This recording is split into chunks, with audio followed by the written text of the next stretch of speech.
Rich CEO pretends to sleep, to test the shy maid. Then he freezes when seeing what she does. The air inside the Hawthorne estate was always still, so still it made even the softest sound feel like a disruption. Dust never lingered on its marble surfaces, and silence filled the long, echoing halls like a second coat of paint. That morning, the quiet was broken only by the faint sweep of a cloth gliding across the grand staircase's polished railing. Sophie Whitmore moved with practiced care, her motions gentle and precise. Sunlight from the high windows caught in her blonde braid. The hem of her gray cotton dress brushed just above her ankles as she crouched to polish the banister. Her shoes were simple, black, and worn. She wore no jewelry, no perfume, nothing that called attention to herself. Even her presence felt like a whisper. She had been here almost a month. Hired on trial as a live-in maid, Sophie was as invisible as she was efficient.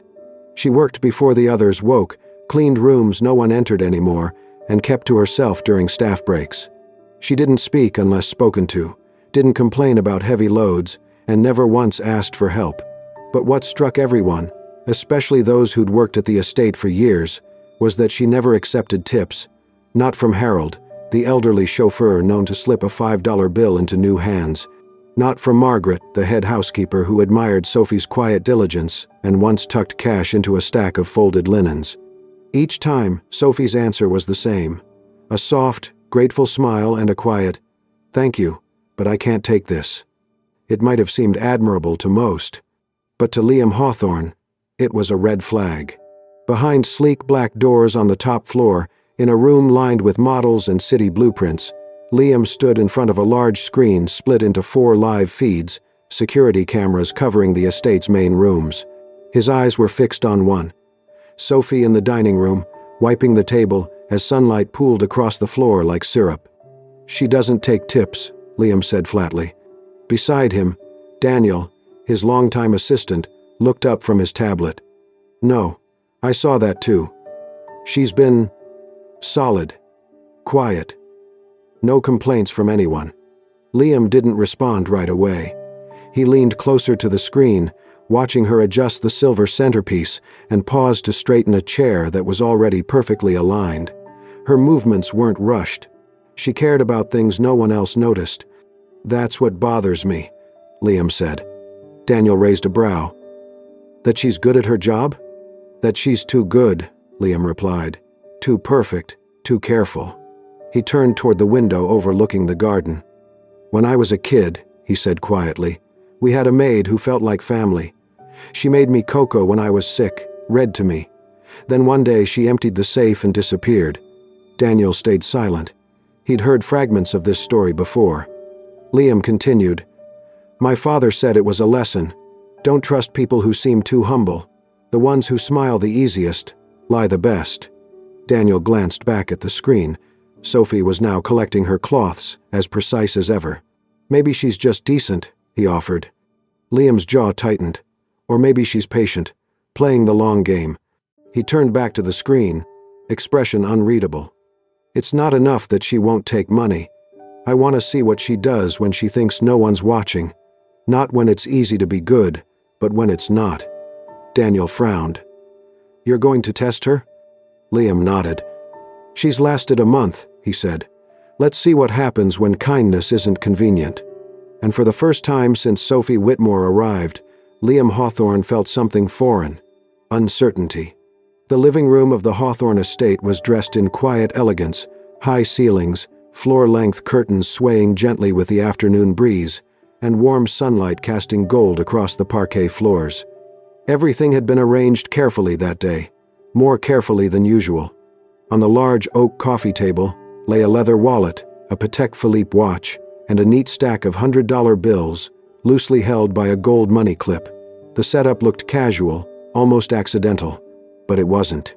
Liam Hawthorne lay motionless on the velvet sofa nearby, his shirt sleeves rolled just enough to show the expensive cufflinks at his wrists. His head rested against the cushion, eyes closed, breath steady. Every detail was deliberate, his posture, his breathing, the way his hand dangled over the edge, as though sleep had caught him mid-thought. But Liam was wide awake. Behind the framed artwork on the far wall, A discreet security camera recorded everything. He had checked the angles, ensured nothing was obstructed. Today, he wasn't trusting his instincts. Today, he was gathering proof. He listened to the faint ticking of the wall clock. 2:47 p.m. Right on time. He heard the soft tread of shoes outside the room, a gentle knock on the open doorway. Silence, then footsteps. Sophie Whitmore. She entered with the same quiet presence that had begun to unsettle him, gentle, unobtrusive, yet unmistakably aware. She wore her usual muted gray dress and a simple white apron. Her hair was braided again, a few strands falling softly around her face. She moved with purpose, though today her steps seemed slower, more deliberate. Liam resisted the urge to peek. He kept his breathing even, eyes relaxed behind lowered lids. Her footsteps stopped. She had seen the items on the table. He waited. No sound at first. Then, the faintest intake of breath. Her steps resumed, but not toward the table.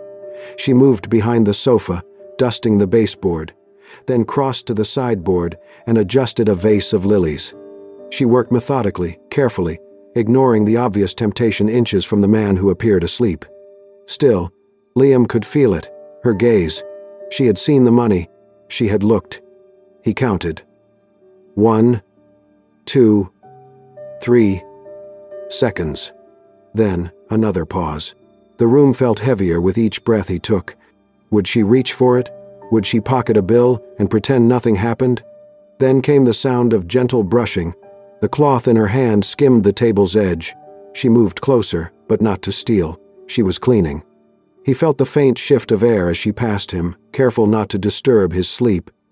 She collected the empty teacup he had left earlier, wiped the tabletop, repositioned the coaster. Still, she hadn't touched the money. Liam's heart beat louder than it should, louder than he wanted. Then came the moment he hadn't expected. Sophie paused. Her hand hovered near the bills, not touching, not trembling. Just still. Then, she reached for a hardcover book from the shelf behind the couch, a novel he'd once left out and never finished. Without a word, she placed it gently on top of the money, as if shielding it from view. Not out of fear, not shame, but as if no one should see something so tempting left unattended. Liam felt something flicker inside him. She turned and walked softly to the armchair nearby. From it, she picked up a folded throw blanket, light, soft, unused, and approached him. He wanted to stop her, say something, open his eyes, but he didn't. Not as she gently unfolded the blanket. Not as she leaned over and tucked it lightly across his chest and shoulders. Not as her fingers brushed a lock of hair from his forehead, an action so tender it belonged in another life. And then, she whispered, so low, it felt almost like a prayer. Thank you for giving me this job. I won't let you down. Liam's throat tightened. For the first time in years, the walls he had built, stone by stone, reason by reason, cracked. Just slightly. But enough for something real to slip through. He lay still long after she had gone, eyes still closed, the weight of the blanket heavier than before, not in fabric, but in meaning. For a man who had trusted nothing but control, the honesty of a woman who didn't know she was being watched was the most disarming thing of all. Liam sat alone in his office, the room dim except for the soft blue glow of the security screen in front of him. The footage looped in silence, the same few minutes, over and over. There she was. Sophie. He watched her enter the living room. Pause. Her gaze fell on the items he'd left out, the wallet, the watch, the neat stack of bills, and then on him, asleep on the sofa. Her eyes lingered, not with greed, not even curiosity, but something softer, thoughtful, cautious. Then, the book, the blanket, the whisper. Liam leaned forward, studying every detail. The way she smoothed the corner of the blanket, the way she looked at him, not like a CEO, but simply a man. That quiet tenderness unsettled him more than anything she could have said. And still he couldn't stop watching. Her voice echoed faintly in his mind. Thank you for giving me this job. I won't let you down. For the first time in years, Liam Hawthorne wasn't sure what to feel. He wanted to dismiss it. Maybe she saw the camera. Maybe it was all an act, but deep down, he knew better. There had been no performance in her eyes. It was real, and it left him shaken. The next day, passing by the kitchen, he slowed when he saw her alone, wiping down the counters. She didn't notice him. Her movements were steady, quiet. She paused only to fold a dish towel with precise care, placing it perfectly over the oven handle. Liam stood in the shadows a moment longer than necessary, then moved on without a word. Later that week, the sky had fallen into a deep navy hue when Liam spotted the old Rolls-Royce parked under the far tree. Inside, Harold, their long-serving chauffeur, had dozed off, glasses slipping down his nose. Then Sophie appeared. She moved quietly to the car, opened the door gently, and retrieved the knitted blanket from behind the seat.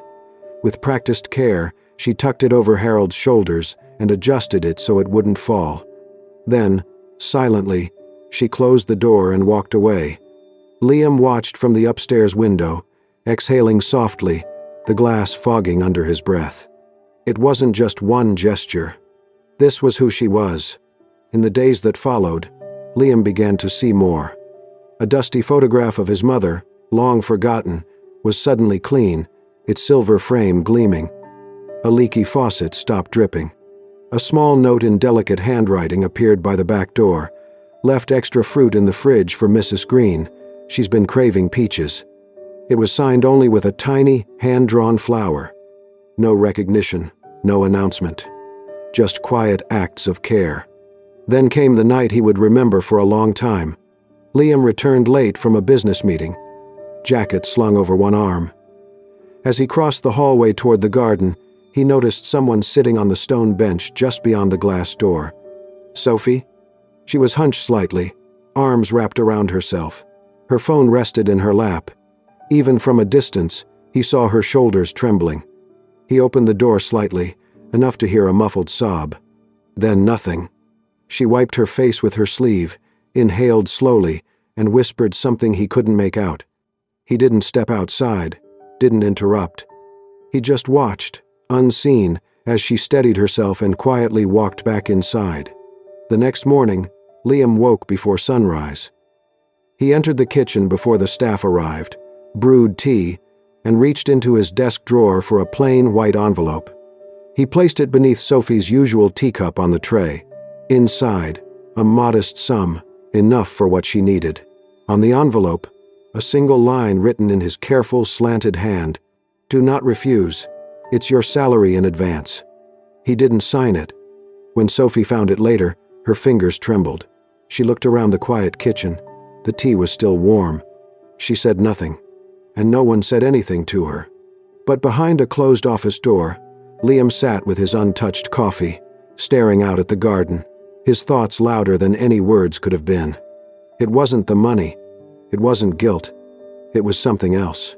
Something like the beginning of trust. Or, maybe, the beginning of something he had forgotten how to feel. It happened on a Thursday. The estate was unusually busy that day, filled with the clinking of silverware and low hum of conversation as Liam hosted a private luncheon for a few long-time investors. The air was crisp, the staff moved like clockwork, and everything, down to the folds in the linen napkins, was exactly as it should be. Until it wasn't. Midway through the event, a guest, a well-dressed woman in her early 50s with too much perfume and a sharp tongue, stood from her chair and held up a small, folded piece of white cloth. "Excuse me," she called out, loud enough for half the room to hear. "Someone dropped this, or should I say, tried to leave it behind?" Heads turned. Mrs. Eleanor Crestmore held the handkerchief up like it was a piece of evidence. Her expression was one of theatrical disdain. "I found it under the chair in the guest lounge, right where Mr. Duval had been sitting." She sniffed. "It smells of lavender and something else, very deliberate." Liam looked up from the end of the table, brows furrowed. Margaret, the head housekeeper, stepped forward. "I'll take care of it, ma'am," she said calmly, reaching for the cloth. But Mrs. Crestmore wasn't finished. "I've been to enough estates to know how these things go. A handkerchief left behind? Please. It's an old trick, one meant to draw attention, catch someone's eye." The implication hung in the air, sharp, and unmistakable. Liam's jaw tightened. Minutes later, Sophie was summoned to the back corridor near the study. She arrived quietly, hands folded in front of her apron, face pale but composed. Margaret stood beside her, holding the handkerchief gently. "Is this yours, Sophie?" Margaret asked softly. Sophie blinked, her gaze dropping to the cloth. A small embroidered flower sat neatly in one corner, the stitching slightly crooked. "Yes," she said. "It must have fallen from my pocket while I was cleaning." "She didn't do it on purpose," Margaret added. "She's had that since she arrived. I've seen it." But Liam said nothing. He stood by the window, arms folded, his back half turned. The accusation, absurd as it was, struck something raw, something old. Finally he turned, his face unreadable. "Sophie, I need to ask, were you trying to get someone's attention?" "No," she answered quickly, then again, softer. "No, sir." "Then why didn't you say something when Mrs. Crestmore confronted you?" She hesitated, hands clenching slightly. "Because it wouldn't have mattered." Liam's brows drew together. "Excuse me? I've been accused before," she whispered. Then it came out, slowly at first, then like a dam breaking. "I used to work at a nursing home. There was a patient, Mr. Ellis. One night, he collapsed. The ambulance was late. So, I gave him my blood. It saved him." She paused, swallowing hard. "A few days later, someone reported a gold cross missing from his drawer. They found it in the laundry cart I used. I didn't take it. I don't even know how it got there." Her voice cracked. "But they didn't ask. They just let me go." The room was silent. Sophie took a breath, her voice trembling. "Since then, when people accuse me, I don't explain. I just leave. It's easier. People believe what they want." Liam stood frozen, her words pounding through the armor he'd built. He looked again at the handkerchief. Not a ploy, not a trap, just a memory. Something stitched by a mother long gone, carried by a daughter who had already lost too much. Margaret stepped back, leaving them alone. Sophie turned, as if to leave. "I'll collect my things," she whispered. "No," Liam said sharply. She paused. He stepped forward, voice low but steady. "You're not going anywhere." She turned slightly, eyes wide. "I was wrong," he said, the words unfamiliar. "And I'm sorry." He picked up the handkerchief and pressed it gently into her hand. "You don't have to explain anything else, not to me." For the first time since arriving at the estate, Sophie let herself cry, quietly, without shame. Not from fear, but from the strange, overwhelming relief of finally being seen. The morning after the misunderstanding, the estate was quiet. The tension from the day before had faded, but something lingered, an unfinished thought, a word left unsaid. Liam felt it in his chest like a quiet ache, subtle but persistent. He found Sophie alone in the back hallway, organizing supplies with her usual quiet precision. For a moment he simply watched, how her hands moved, how she tilted her head slightly to read a handwritten label. "Sophie," he said gently. She turned, startled, wiping her hands on her apron. "Would you walk with me for a moment?" She hesitated, then nodded. He led her past the courtyard and around the greenhouse, to a wooden gate at the far end of the garden. The hinges creaked as he pushed it open. Beyond lay a smaller, private garden, untouched, half forgotten, with wild roses curling around trellises and ivy climbing the walls. It was quiet there, undisturbed. "This was my mother's space," he said, voice softer than she'd ever heard. "She loved it here." Said the wind sounded softer between these hedges. Sophie glanced around, unsure why he'd brought her. The air smelled of old jasmine and warm soil. "I haven't let anyone in since she passed," he added, hands behind his back. He turned to face her. "I owe you an apology, for doubting you, for almost pushing you out." She looked down. "I've always believed good people defend themselves. Speak up, prove something." He paused. "But you taught me something else.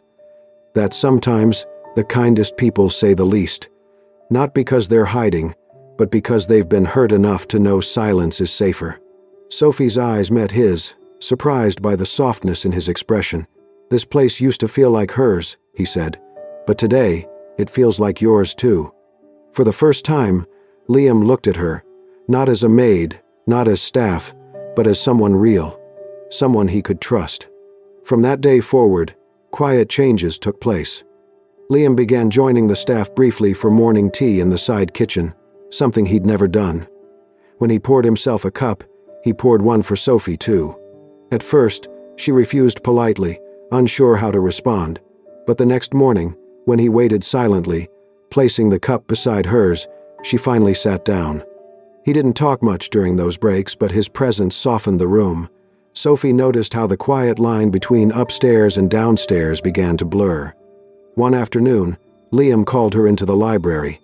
The room was vast, floor-to-ceiling shelves, ladders, and rows of leather-bound books. Sophie stood near the doorway, unsure why she'd been called. "I'm having the collection re-catalogued," Liam said, gesturing to the shelves. "Too many of these sit here, untouched. Some should be repaired, others donated. I'd like you to decide." She blinked. "Me? I trust your judgment." Just a few words. But for someone who had always waited for permission, it felt like something far more. A week later, Liam walked the garden paths behind the estate. The afternoon light filtered through the trees in soft golden ribbons. Near the rose bushes, he heard laughter. Light, breathless. He paused. Sophie was standing beside George, the elderly gardener, handing him a cloth to wipe his brow. She had a smudge of soil on her cheek and held a watering can. George said something, and she laughed again, warm and full. Then she said something that stopped Liam in his tracks. "If I can bring a little peace to someone's day, even just by wiping a window or watering flowers, then I think that's a life worth living." He didn't move. He stayed hidden behind the curtain of ivy and let the words settle. It wasn't pity anymore.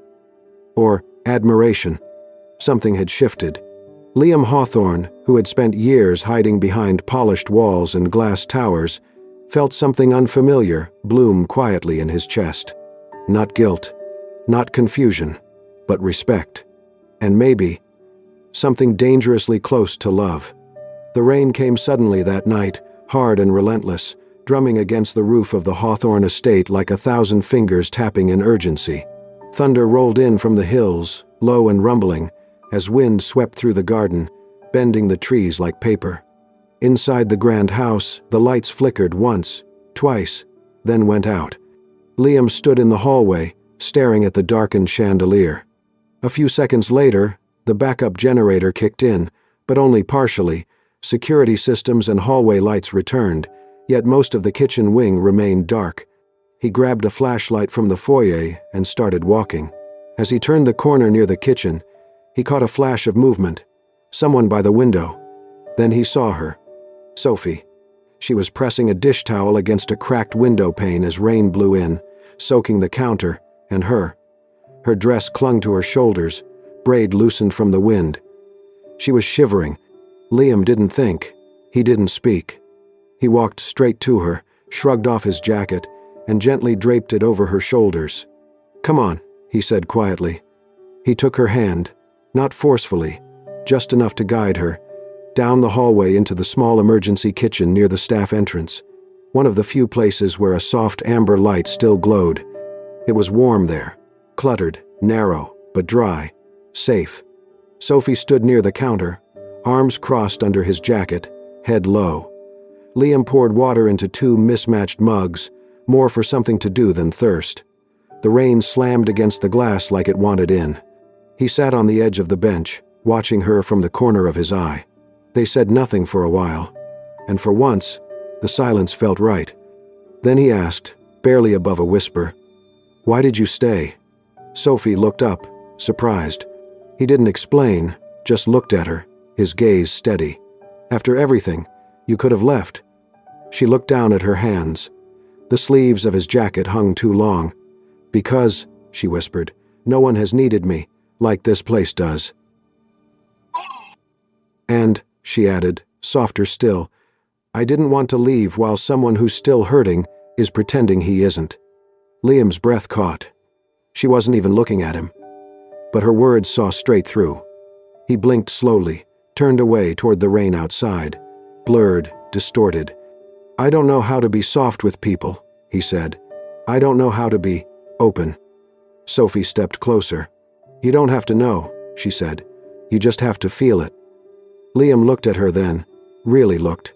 Her face damp, cheeks flushed, but her eyes patient, understanding. And in that small kitchen, under the hum of the emergency light, Liam did something he'd never done without overthinking. He reached out. Not with fear, not with control, but with awe. His hand hovered a moment before gently brushing a strand of hair from her face, settling lightly against her cheek. It wasn't a kiss, not a promise. Just the first time Liam Hawthorne touched something he didn't want to lose. And for Sophie Whitmore, it was the first time someone touched her like she was real and safe. The rain continued to fall, but inside that small kitchen, something far more fragile had just begun to grow. The night of the charity gala arrived with a quiet elegance. The estate glowed beneath strings of warm lights, the hedges trimmed to perfection, and the garden blooming with late spring roses. Black cars pulled one after another into the driveway, their headlights slicing through the dusk. Guests stepped out in gowns and tailored suits, laughter mingling with the sound of champagne being poured and the soft notes of a string quartet playing by the fountain. But amid all the grandeur, Sophie stood calmly near the entrance, a small clipboard in hand, greeting each guest with practiced warmth and a graceful nod. Liam had asked her, no, trusted her, with one of the most delicate roles of the evening, to oversee the flow of the event, the guest check-in, the seating arrangements, and the fine details that usually took a professional team to manage. Sophie had hesitated when he first asked, "Are you sure?" she had whispered. He'd only smiled. "There's no one else I'd rather have in charge." Now, as the estate filled with laughter and flashing camera lights, she moved through the crowd like she belonged, not as a guest, but as someone essential to the very soul of the event. From the far end of the ballroom, Liam watched her. Her pale blue dress was simple, modest, but it brought out the brightness in her eyes. She was not the same woman who had arrived at his doorstep weeks ago, afraid to speak, unsure of her place in the world. She had not changed, but something inside her had finally been allowed to shine. Later that evening, the music softened, and a member of the board tapped a glass with a fork. "Ladies and gentlemen," he announced, "Mr. Liam Hawthorne would like to say a few words." Liam stepped onto the small stage in the center of the room, adjusting the microphone. His suit was sharp, but his expression was softer than anyone had ever seen. "I've hosted many events like this," he began, his voice steady, "and I've spoken about numbers, investments, buildings, and blueprints. But tonight, I'd like to speak about something else." The room grew quiet. "I want to tell you a story about someone most of you have probably walked past tonight without even noticing. A person who, not long ago, arrived here with very little. No wealth, no title.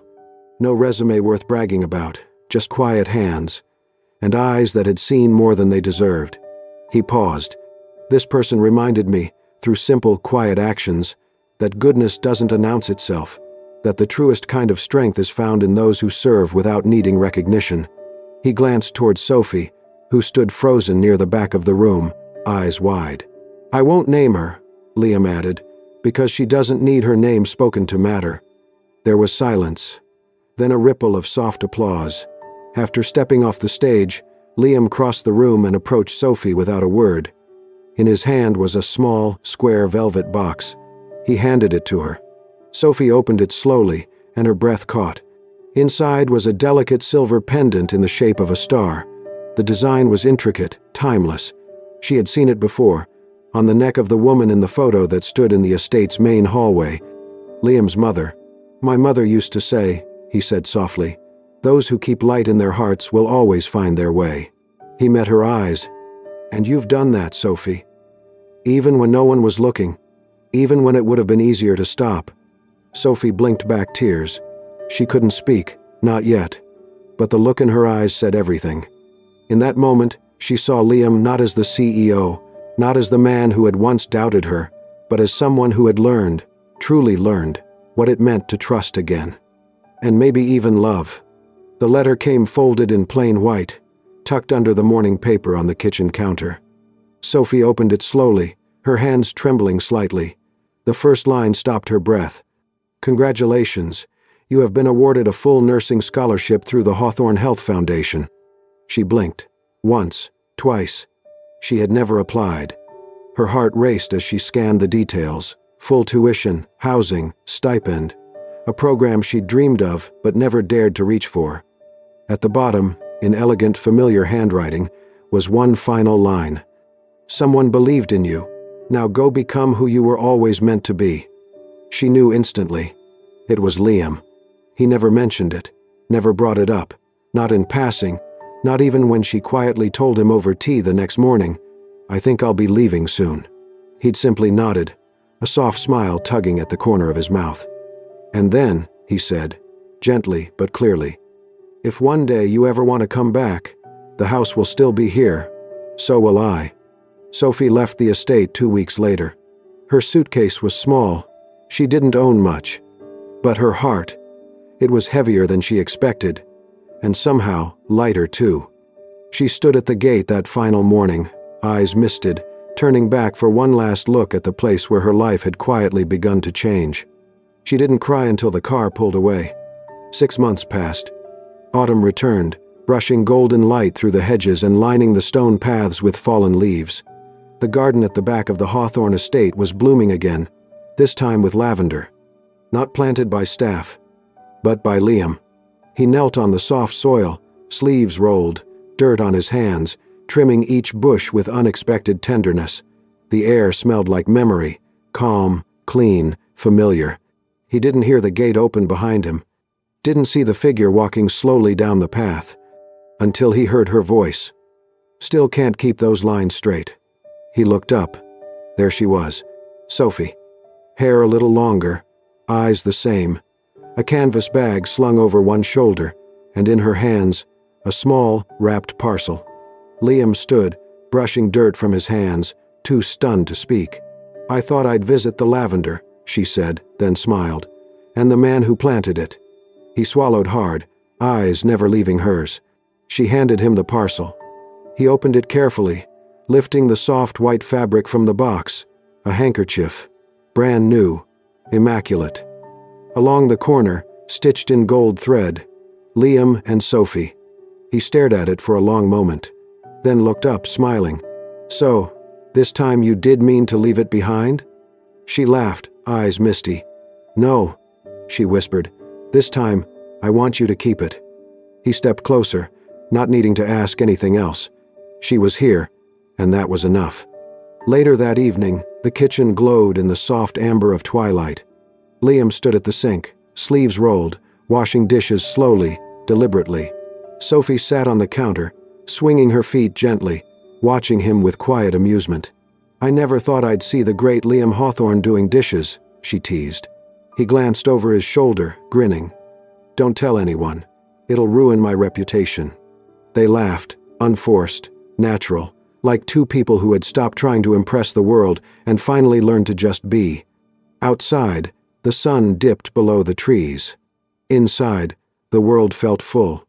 Thank you for watching this heartwarming story. If it made you smile, tear up, or feel just a little more hopeful, then it did what it was meant to do. At Soul Stirring Stories, we believe the smallest gestures can carry the deepest meaning. If you'd like more stories that heal, move, and inspire, don't forget to subscribe and hit the hype button to support our channel. We'll be here, sharing more reminders that kindness still exists, and it can change a life. See you in the next story.